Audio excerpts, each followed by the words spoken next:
Picture a real lake, with its own shoreline, its own waves lapping gently at a visible edge, its own still, glassy surface reflecting whatever light reaches it.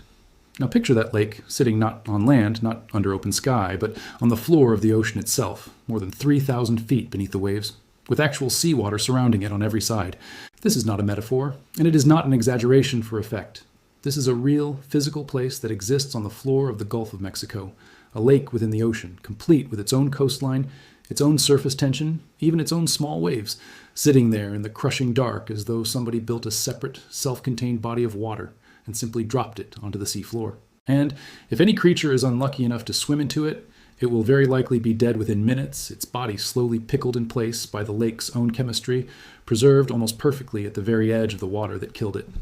Scientists have a fittingly grim nickname for this place. They call it the Jacuzzi of Despair. And it is only one of dozens of similar underwater lakes hidden across our planet's oceans, places that, by every basic rule of how water is supposed to behave, simply should not be able to exist at all. Let's start with the mechanism, because once you understand how something this strange is even physically possible, the rest of the story only becomes more unsettling, not less. Ordinary seawater has a certain density, determined mostly by temperature and salt content, and under normal circumstances, water of similar density mixes together fairly easily. The way cream stirred into coffee eventually blends into a single uniform liquid. But every rule has an extreme edge, and brine pools sit squarely on that edge. In certain locations on the ocean floor, particularly around the Gulf of Mexico, ancient layers of solid salt, sometimes stretching for miles and buried thousands of feet beneath the seafloor, formed millions of years ago when this region was still a shallow, isolated body of water that slowly evaporated under the sun, leaving behind thick deposits of salt that were later buried under layer after layer of sediment as the Gulf gradually deepened into the ocean basin it is today. Over time, cracks and fissures form in the seafloor above these ancient salt deposits, and seawater seeps down into them, dissolving some of that buried salt and becoming dramatically saltier in the process, sometimes reaching salinity levels roughly 5 times higher than the ordinary seawater surrounding it. This intensely salty water is also considerably denser than normal seawater, dense enough that when it eventually seeps back up through the seafloor and pools on the surface of the ocean floor, it simply refuses to mix with the water around it. It sinks, settles, and spreads out into a distinct, separate body of liquid sitting directly on top of the seafloor, with its own visible surface, its own subtle waves, its own clearly defined edge where it meets the ordinary seawater above it, exactly the way oil refuses to mix with water in a glass. Except here the entire scene plays out not in a kitchen, but in complete darkness, under crushing pressure, more than half a mile beneath the surface of the ocean. The specific brine pool that earned the nickname Jacuzzi of Despair sits at a depth of roughly 1,000 meters in the Gulf of Mexico, discovered and studied extensively by researchers aboard the exploration vessel Nautilus, a research ship that has spent years using remotely operated vehicles to explore areas of the ocean floor that would otherwise remain completely invisible to us. This particular pool measures around 30 meters in circumference and roughly 4 meters deep, rising a few meters above the surrounding seafloor like a small, sunken crater with distinctly raised edges. Its water carries a genuinely unsettling combination of properties. It is roughly 5 times saltier than the ocean surrounding it, dense enough to remain permanently separate. It is laced with dissolved methane gas, occasionally visible bubbling gently up through its surface. And it contains hydrogen sulfide, a toxic compound that, in high enough concentrations, is lethal to almost any animal unlucky enough to be exposed to it directly. Researchers observing the pool through their robotic cameras documented something that manages to be both scientifically fascinating and quietly disturbing at the same time. Scattered along the pool's edge and occasionally drifting within it, perfectly preserved bodies of crabs and small isopods, creatures that had wandered into the brine, likely drawn by curiosity or simple bad luck, and been effectively pickled in place by the pool's intense salinity. Their bodies remarkably intact, almost eerily well preserved, resting motionless at the boundary of the very water that ended their lives. And yet, in one of the more genuinely remarkable details of this entire story, the Jacuzzi of Despair is not actually lifeless. Around its rim, thriving in the one narrow band of conditions where the toxic chemistry of the brine meets the oxygen-rich water of the ordinary ocean, live colonies of mussels and tube worms, animals that have evolved an extraordinary survival strategy specifically suited to this deadly environment. These creatures host colonies of specialized bacteria living directly within their tissues, bacteria capable of a process called chemosynthesis, converting the toxic methane and hydrogen sulfide seeping from the pool directly into usable energy, essentially feeding their host organism using the exact same chemicals that kill almost everything else nearby. It is one of the strangest examples of life, finding a foothold in an environment specifically defined by its hostility to life. An entire small ecosystem built around thriving on poison, clustered along the shoreline of a lake that, by any reasonable definition, should never have existed in the first place. The Gulf of Mexico's jacuzzi of despair, as strange as it is far from the only underwater lake hidden beneath our oceans, and some of its relatives elsewhere on the planet are even stranger and considerably more dangerous. In the eastern Mediterranean Sea, scientists have identified and studied several similar formations, known as deep hypersaline anoxic basins, brine lakes sitting at depths of over 3,000 meters, formed through a process broadly similar to the one that created the Gulf of Mexico's brine pools, ancient salt deposits left behind by evaporation events millions of years ago, now slowly dissolving and pooling on the modern seafloor. One of these, known as the Latolante Basin, has been the subject of genuinely striking scientific research precisely because of how extreme and how specifically hostile its water actually is. The brine within these Mediterranean basins is often so saturated with salt, sometimes many times saltier than ordinary seawater, that it approaches the theoretical upper limit of how much salt water can actually hold in solution before it simply cannot dissolve any further. Researchers studying these basins have described their chemistry as being among the most extreme naturally occurring aquatic environments ever documented on Earth, and in some of the deepest, most saline sections, virtually no complex life has been found capable of surviving at all, not even the specialized bacteria and small invertebrates that manage to cling to existence around brine pools elsewhere. Some researchers studying these Mediterranean basins have specifically pointed to them as valuable natural laboratories for understanding the theoretical limits of life itself, since an environment this chemically hostile, existing right here on our own planet, offers scientists a rare opportunity to study firsthand exactly how extreme conditions can become before life simply gives up entirely. A question with direct relevance to the search for life on other worlds, including ocean-covered moons elsewhere in our solar system, where similarly extreme conditions might exist beneath miles of ice. The Red Sea offers yet another cluster of these strange underwater lakes, and here the story becomes, if anything, even more remarkable in scale. Researchers have identified roughly 25 separate brine pools scattered across the floor of the Red Sea, ranging enormously in size, from small pools barely a few meters across to genuinely massive formations stretching for many kilometers. Some of these Red Sea brine pools sit at depths where the surrounding seawater temperature would ordinarily hover just above freezing, and yet the brine itself, heated by geothermal activity rising from deep within the Earth's crust below, can reach temperatures dramatically higher than the water surrounding it, occasionally approaching or exceeding 60 degrees Celsius in the most extreme documented cases, a genuinely startling contrast between a warm, dense, mineral-rich lake and the frigid open ocean pressing in against its edges just a few feet away. These particular brine pools have attracted serious scientific attention, not just for their strangeness, but for their genuine commercial and scientific value, since the specific geological processes that create them also concentrate valuable minerals and metals within the brine itself, drawn up from deep within the Earth's crust and left behind as the water pools on the seafloor, effectively creating natural, self-forming mineral deposits sitting quietly in some of the most inhospitable and rarely visited environments on the entire planet.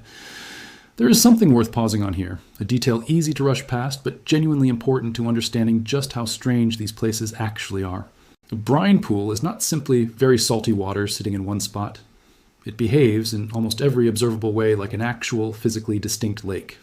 Researchers piloting remotely operated vehicles directly over these pools have filmed something that looks, on camera, almost impossible to reconcile with the fact that this is happening on the floor of the open ocean. A clearly defined liquid surface, catching and reflecting light from the submersible's own equipment the way any calm lake surface would. A visible shoreline where the dense brine meets the lighter seawater surrounding it, sometimes even forming small ripples or gentle currents along that boundary, similar to waves lapping quietly at an actual shore. In several documented cases, researchers have even filmed what looks remarkably like a small waterfall, brine slowly overflowing the raised rim of a pool and cascading gently down the outer slope back toward the surrounding seafloor. A genuinely strange visual of water falling, gently and continuously, entirely underwater, within an ocean that is, at every point, already completely submerged. Not every underwater lake on this planet is formed through salt and brine, however, and one of the strangest and most scientifically significant examples exists not beneath open ocean at all, but locked away beneath nearly 2.5 miles of solid Antarctic ice. Lake Vostok, discovered through decades of careful ice-penetrating radar surveys conducted by Russian, American, and British research teams, sits deep beneath Antarctica's ice sheet, sealed off from the surface world and from direct sunlight for what researchers estimate to be somewhere between 15 and 25 million years. an isolation so complete and so ancient that it likely predates the evolution of most complex life currently living on Earth's surface today. Stretching for hundreds of kilometers, Lake Vostok is one of the largest subglacial lakes ever discovered, and its water remains liquid despite the brutal cold of its Antarctic surroundings, kept from freezing entirely by a combination of immense pressure from the ice sheet pressing down from above and geothermal heat rising slowly from the Earth's crust below. In 2012, after years of extraordinarily careful, painstaking drilling designed specifically to avoid contaminating the lake with surface bacteria or drilling fluid, Russian researchers finally reached the water of Lake Vostok itself, retrieving water samples from an environment that had been completely sealed off from the rest of the planet for millions upon millions of years. What they were looking for, and what they hoped to find, was some indication of whether life could persist in complete isolation, in complete darkness, under extreme pressure, cut off from the sun and from the rest of the biosphere for a span of time longer than most species have existed at all. The results have remained genuinely contested and difficult to fully confirm, complicated significantly by the technical challenge of proving that any organisms detected in the retrieved samples weren't simply contamination introduced during the drilling process itself, rather than genuine native life from the ancient lake. But the broader scientific interest in Lake Vostok extends well beyond Earth alone, because researchers studying it have specifically pointed to it as one of the closest natural analogs we have on our own planet for the kind of environment that may exist on Europa, one of Jupiter's moons, and Enceladus, one of Saturn's, both of which are believed to harbor vast liquid oceans sealed beneath miles of solid ice, entirely cut off from sunlight, in conditions that Lake Vostok, quietly hidden beneath Antarctica this entire time, may help us understand before we ever manage to send a spacecraft capable of examining those distant oceans directly. Returning to open ocean, there's one more category of underwater lake worth understanding, distinct from brine pools and subglacial lakes alike, and arguably the most quietly dangerous of all, precisely because of how vast and how deceptively ordinary it can appear from a distance. The Black Sea, bordered by Eastern Europe and parts of the Middle East, sits above what researchers describe as one of the largest anoxic, meaning oxygen-free, bodies of water on the entire planet. Below a relatively shallow upper layer where ordinary marine life thrives, much the way it does anywhere else in the world, the deeper water of the Black Sea contains essentially no dissolved oxygen at all, replaced instead by a dense toxic layer heavily saturated with hydrogen sulfide, extending down through the overwhelming majority of the sea's total volume. This isn't a small, isolated pool sitting in one corner of the seafloor. Researchers estimate that this toxic, oxygen-free layer makes up somewhere around 90% of the entire volume of the Black Sea, an enormous, largely stagnant body of poisoned water sitting directly beneath a thin, deceptively normal-looking surface layer that supports fishing fleets, shipping lanes, and coastal communities who spend their entire lives essentially floating above one of the largest reservoirs of toxic, lifeless water found anywhere on the planet, almost entirely unaware of the sheer scale of what lies beneath them. This layered structure formed gradually over thousands of years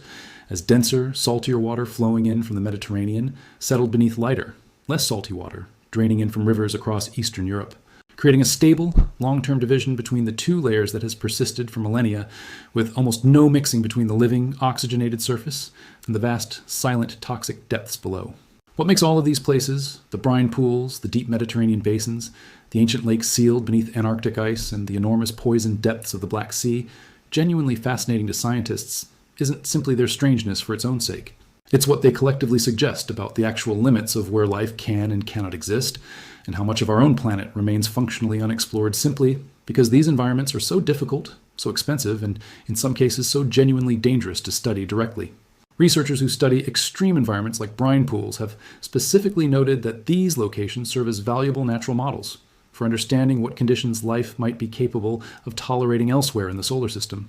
Since an ocean world like Europa, sealed beneath miles of ice, in permanent darkness, potentially rich in dissolved minerals from an underlying rocky seafloor, shares more in common with a hidden brine pool on the floor of the Gulf of Mexico, or a buried Antarctic lake, than it does with any ocean environment most of us could ever picture in our own minds. Every one of these underwater lakes represents, in its own way,